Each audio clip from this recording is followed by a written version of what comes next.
नमस्कार, मैं हूं डॉक्टर मनोज वाधवा। आज जिस टॉपिक पे हम चर्चा करेंगे वो है hip replacement for the young. अब पिछले 30-40 वर्ष में हिप रिप्लेसमेंट बहुत इवॉल्व कर रहा है, बहुत इम्प्रूव कर रहा है। लाखों और करोड़ों में लोग इस सर्जरी के लिए आगे बढ़ रहे हैं। तो जैसे जैसे कॉन्फिडेंस बढ़ता जा रहा है उतने ज़्यादा यंग लोग आज इस सर्जरी के लिए मोटिवेट हो रहे हैं। पर जब भी कोई जवान इंसान मेरे पास सर्जरी के लिए आता है तो उसके मन में बहुत बड़े सवाल होते हैं और दो बहुत अहम चीज़ें जो उनको ध्यान में रखनी है, जो उनके बेसिक डिमांड्स हैं, वो है डॉक्टर साहब I am young so I need a system which is durable, यानी कि लाइफ ज़्यादा हो, विच इज़ फ्लेक्सिबल, यानी कि जितनी मैं हाई एंड एक्टिविटीज़ करना चाहूँ वो कर सकूँ। अब टेक्नोलॉजीज़ और demands is like an ocean that you have, पर आपको ये चूज़ करना है कि उस इंसान के लिए सबसे ज़्यादा अप्रोप्रिएट चीज़ क्या है। जैसे मान लीजिए कि मुझे एक मोबाइल फ़ोन ख़रीदना है, स्मार्टफ़ोन ख़रीदना है।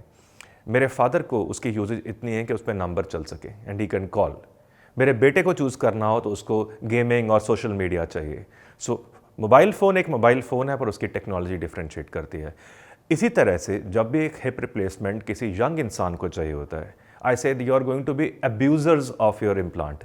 अब्यूज़र्स इसलिए बिकॉज वो पहाड़ भी चढ़ेंगे, स्विमिंग भी करेंगे, डांस भी करेंगे, recreational life, mild sports, sexual activity, so everything will cause a wear and tear. और क्योंकि वो वेयर एंड टीयर नॉर्मल से ज़्यादा होगा तो उनको ज़्यादा फ्लेक्सिबिलिटी और ड्यूरेबिलिटी दोनों चाहिए। अब इन सब केसेस में जब आर्थराइटिस हुआ, आर्थराइटिस माने ये हमारा चूल्हे का जोड़ है, ये बॉल है जो कप में घूमता है। एक स्टेज पे ये कार्टिलेज खराब हो गया, वो पिक्चर इस तरह से हो गई।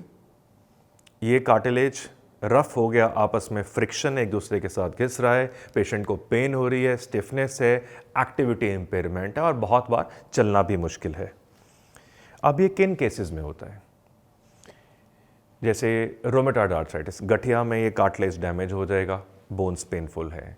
उसके बाद एंकालोजिंग स्पॉन्डिलाइटिस यंग पेशेंट्स में होता है, जहाँ पर हमारे सारे जोड़ फिक्स करना शुरू होते हैं, फ्यूज़ करना शुरू हो जाते हैं, और उन केसेस में हमें हिप रिप्लेसमेंट की ज़रूरत पड़ती है।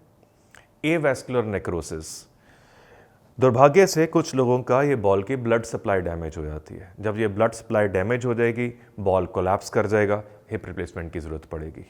प्रीवियस ट्रॉमा, बचपन में चोट लग गई, धीरे धीरे करके जोड़ खराब हो गया, अब हिप रिप्लेसमेंट की ज़रूरत है।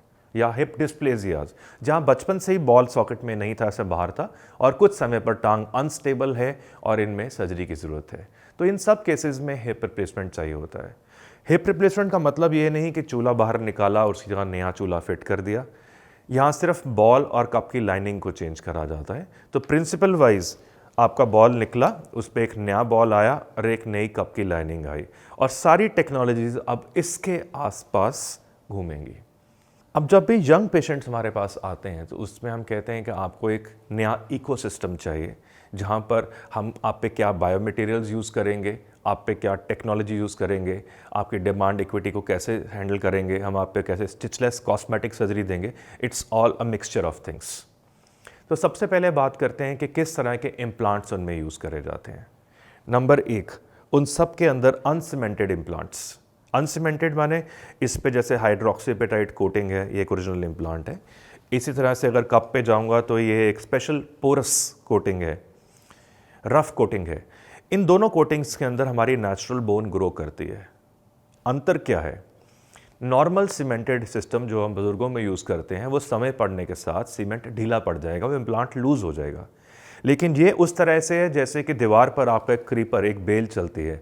जितना समय बढ़ेगा उतना वो संगीन होता जाएगा, उतना ज़्यादा वो डेंस होता जाएगा। तो जितना टाइम गुजरेगा, ये आपका बोन और इम्प्लांट का बॉन्ड उतना स्ट्रांग होगा। तो हमें यंग पेशेंट्स में, क्योंकि लॉन्ग लाइफ चाहिए, हमें इम्प्लांट चाहिए।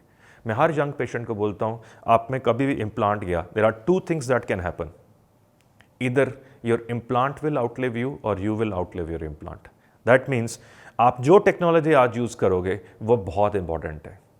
It's like the first marriage, very very important you plan it the right way. So एक तो हो गया अनसीमेंटेड सिस्टम्स। उसके बाद बारी आई बायोमटेरियल्स की। जैसे आप ये पिंक सरफेस देख रहे हो, ये सिरेमिक्स है। यंग पेशेंट में आजकल हम सिरेमिक्स को यूज़ करते हैं। एक मेटल के मुकाबले में ceramic is around 30 times more tougher. Ceramic is way smoother, यानी कि फ्रिक्शन नहीं है, जितना स्ट्रॉन्ग लुब्रिकेशन है। इसके अलावा इट इज़ बायोलॉजिकली इनर्ट।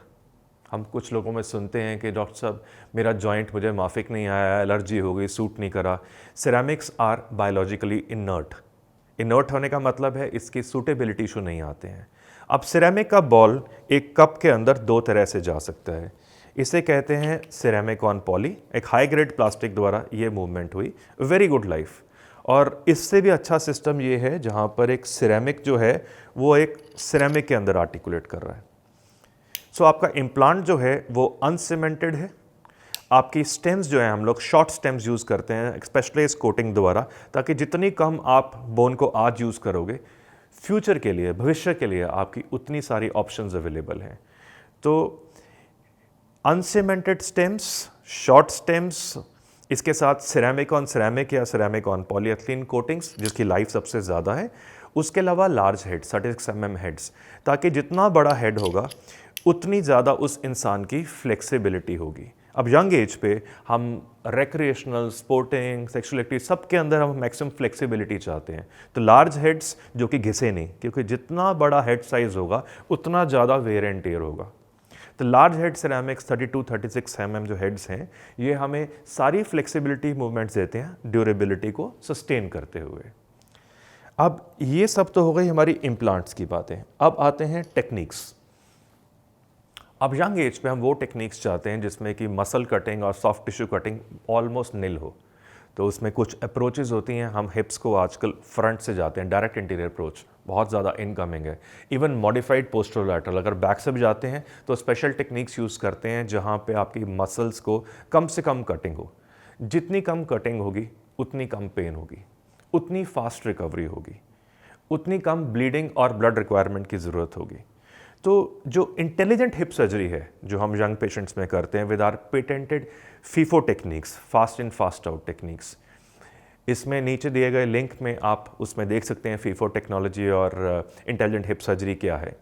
सो ये एक इकोसिस्टम है जिसमें हम लोग यंग पेशेंट्स जो कहते हैं, हम आपको फास्ट ट्रैक सर्जरी देंगे, fast in fast out. Your surgery should be somewhere close to 30 minutes.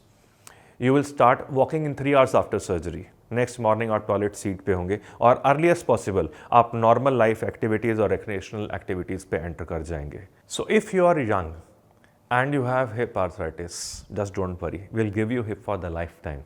I'm not trying to say lifetime, but I mean a very long lasting hips. So आप जब young हैं, आप अपने doctor के साथ जाके different technologies, biomaterials को discuss करिए, कुछ पॉइंट्स के बारे में पूछिएगा। नंबर 1, आप मेरे पे टेक्निक यानी कि अप्रोच क्या यूज़ करेंगे, आप किस तरह का मेरे में एनेस्थीसिया यूज़ करेंगे, मिनिमली इन्वेजिव सर्जरीज यूज़ करेंगे जिसमें कि फास्टर रिकवरी होती है, इसे कहते हैं reduced tissue trauma surgeries. Small cut surgeries जिसमें कि मेरा कट और स्कार बहुत छोटा होगा। We give them stitchless surgeries जहाँ ऊपर कोई स्टिच नहीं आता, that gives you very linear scarred, because young age पे कॉस्मेसिस एक बहुत इंपॉर्टेंट है। 2 चीज़ें बहुत इंपॉर्टेंट हैं। एक कि हम उनमें ये नहीं चाहते कि उनकी टांग बड़ी छोटी हो, that means there should be no limb length discrepancy. B, your hips should be that stable that they do not dislocate. Dislocate means कि हम इसमें जाएं ऐसे पॉप आउट नहीं होना चाहिए यंग एज पे। तो hips should be stable, they should be accurately aligned. तो ये सब कुछ करने के लिए आपको बहुत सारे टेक्नोलॉजी प्लेटफॉर्म्स चाहिए। यदि आप आर्थराइटिस से ग्रस्त हैं और आप सब नॉन सर्जिकल ऑप्शंस को यूज़ कर चुके हैं, still you have a 99.5% chances of reaching back to a very active, productive life. So do not worry, life is still a very good gift, a very big boon. आज हम surgeons आपके लिए technologies वहाँ लेके आ सकें जहाँ आप अपनी ज़िंदगी को पहले की तरह इंजॉय कर सकते हैं, रिक्रिएशंस में इंजॉय कर सकते हैं और एक नॉर्मल सामान्य जीवन जी सकते हैं। Thank you.